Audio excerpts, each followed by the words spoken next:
मैंने जो प्रोजेक्ट का मॉडल चुना है तो मैंने क्यों चुना है कि मैंने ये देखा है कि चंबल नदी के किनारे जो बीहड़ ज़मीन पड़ी थी, उसमें मैंने पढ़ा है कि कितने डाकू वहाँ पर तैनात रहते थे, कितने जवान उसमें ख़त्म हो गए, कितने लोगों पे अत्याचार हुआ। वो ज़मीन इतनी उपजाऊ है, मैं उस ज़मीन को सुरक्षित करवाने के लिए आदेश मांगता हूँ कि अगर ये ज़मीन सुरक्षित हो जाती है, ये समतल हो जाएगी तो ना वहाँ डाकू रहेंगे, ना कोई आतंकवादी रहेगा।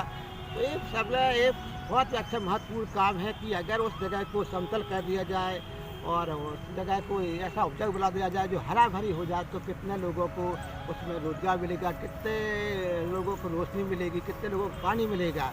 और मैंने ये देखा है कि चंबल के किनारे चंबल नदी का जो पानी है उसमें कुछ महत्वपूर्ण गुण हैं।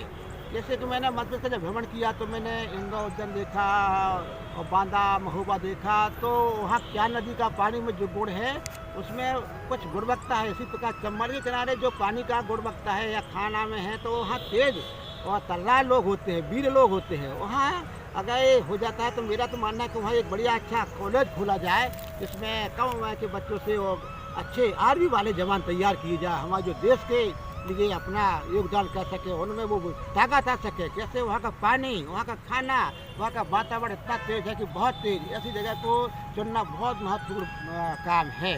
और इसका चयन तो मैंने बहुत अच्छे से किया है कि पानी में बहुत गुण होता है, पानी में बोलचाल में, तो वहाँ एक आदर्श नगर बताया जाए और उस नगर पे एक बढ़िया अच्छे कॉलेज, बढ़िया अच्छे लोगों को बताया जाए, जो कन्याकुमारी से कश्मीर तक अभी जो बीहड़ पड़ी है वहाँ एक हरियाली हो, अच्छा दृश्य हो।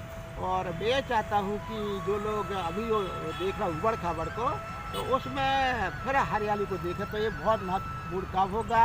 मैं माननीय प्रधानमंत्री जी से और राष्ट्रपति महोदय जी से निवेदन कहता हूँ कि ये प्रोजेक्ट बड़ा है, इसमें मध्य प्रदेश शासन, भारत सरकार अगर चाहे तो ये चीज़ आपके लिए बहुत छोटी है। मैं यहाँ स्मार्ट रोड पर खड़ा हूँ और मैंने 14 साल 10 महीना सर्विस की, तो सर्विस में तो मैं था, तो सर्विस में क्या होता है, कहावत कहते हैं कि नौकरी में नो ना करी और नो करी तो काहे की नौकरी।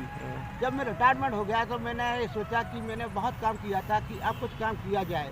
जब ये रोड बन रहा था तो मैं यहाँ आता था, बैठता था, इनके सीईओ वगैरह से मिलता था, कितना पैसा खर्चा हुआ।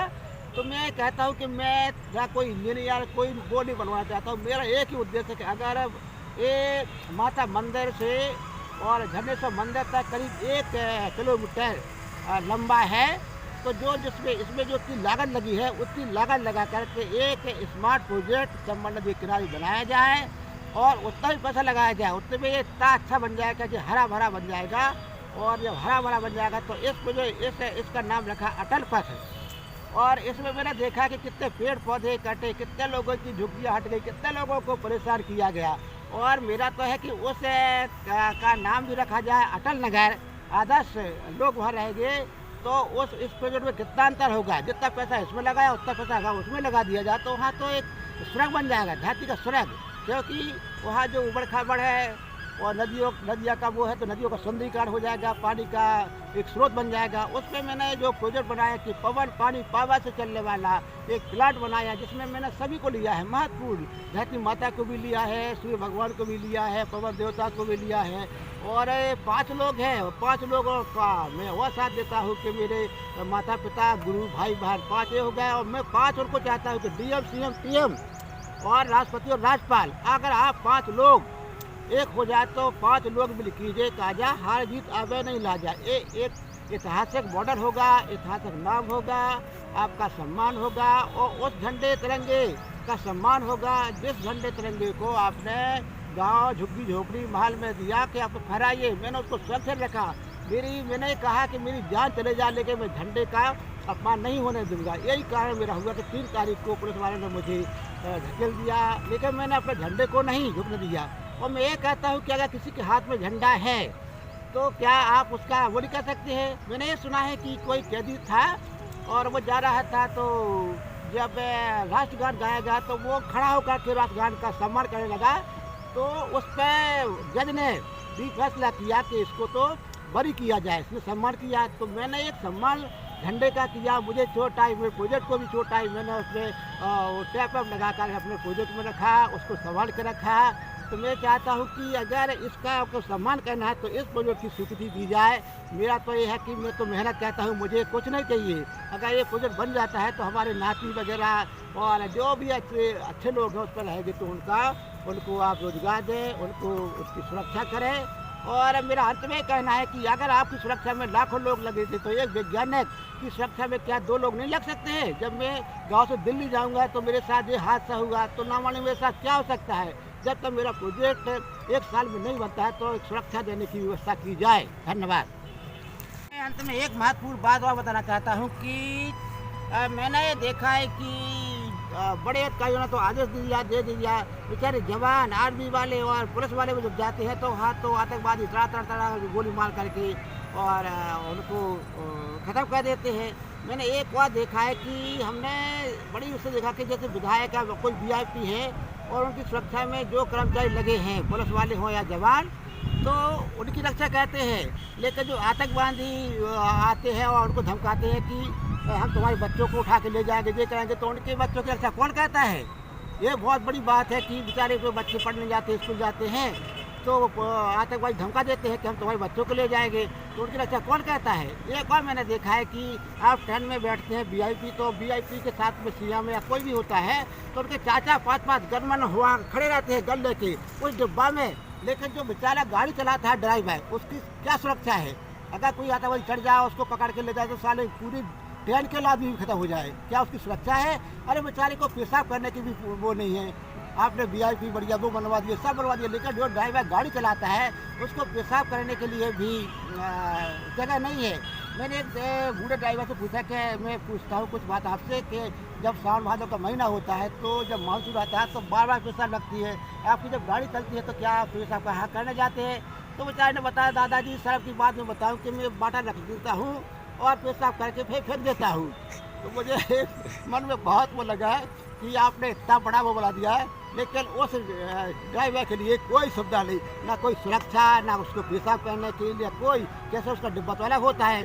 और मैंने ये भी देखा है, मैं बहुत अच्छी बात बताता हूँ कि जब मैं एक दिन अपने लड़की के यहाँ गया था और वहाँ से मऊ रानीपुर से मुझे रानीपुर स्टेशन आना था, एक ही गाड़ी थी, तो गाड़ी जब चली तो गाड़ी स्टार्ट होकर जा रही थी तो मैंने हाथ जोड़ कर आई भाई साहब से ऐसा कहा कि, तो उन्होंने बेचारा गाड़ी रोक दी और मैं गाड़ी में चढ़ गया।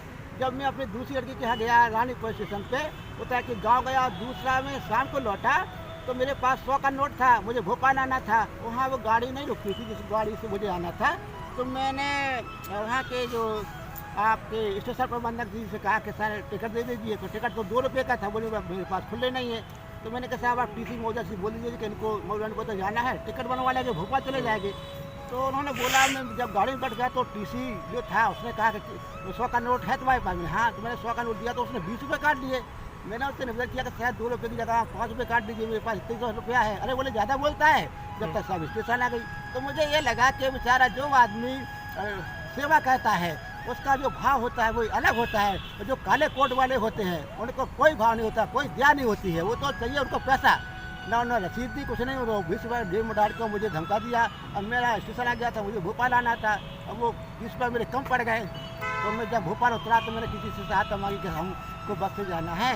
तो ये बातों पर बहुत ध्यान दिया जाए। मैं क्या क्या बताऊँ कि जो फील्ड में क्या क्या घटना होती है ये तो वही आदमी जान सकता है जो आदमी सच कहता है, विज्ञान हो कहता है, वो ना सोचता है ना कुछ कहता है।